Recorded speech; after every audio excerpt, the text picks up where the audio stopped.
দুনিয়ার সমস্ত কারেন্সি কাগজ, শুধু ছাপের পরিবর্তন। কমাও কমাও, আমি জানি তোমারে শয়তানে ধরবে। আমারও বলিয়াম আছে। দুনিয়ার সমস্ত কারেন্সি কাগজ, শুধু ছাপের পরিবর্তন। আমেরিকায় ছাপ দিলে ডলার হয়, ইংল্যান্ডে ছাপ দিলে পাউন্ড হয়, ইউরোপে ছাপ দিলে ইউরো হয়, সৌদি আরব ছাপ দিলে রিয়াল হয়, কুয়েত ছাপ দিলে দিনার হয়, মালয়েশিয়ায় ছাপ দিলে রিঙ্গিত হয়, আর আমরা ছাপ দিলে টাকা হয়। টাকা আল্লাহ মূল্য পরিশোধ কারেন্সি দিয়ে করবে না। আমি তো মাঝে মাঝে ভাবি সোনা আলাদেরকে, স্বর্ণের দোকান আলাদেরকে নিয়ে, যে ওরা কত বড় বেউকুফ। কাগজের বিনিময়ে সোনা হাতে উঠায় দেয় কি করে? যুক্তিতে তো বলে না।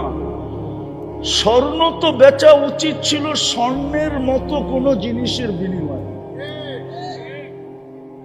কাগজের ভ্যালু কি? কোনো ভ্যালু আছে?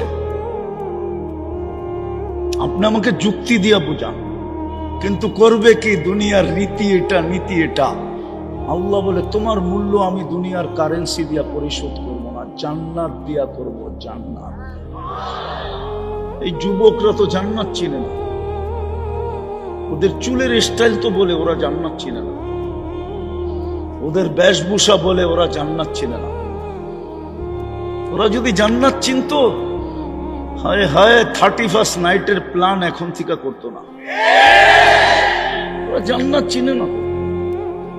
ওদের চুলের স্টাইল বলে, ওদের চলাফেরা বলে, ওদের পোশাক আশাক বলে ওরা জান্নাত চিনে না। ওরা যদি জান্নাত না চিনতো, তাহলে 14 তারিখের প্ল্যান এখন থেকে করতো না। 14 তারিখের প্ল্যান তো এখন থেকেই করতেছে, ঠিক না? না, বেশি রাগ হয়ে যাবে, আবার গাড়ি আবার আটকায়া দিবে, ঠিক না?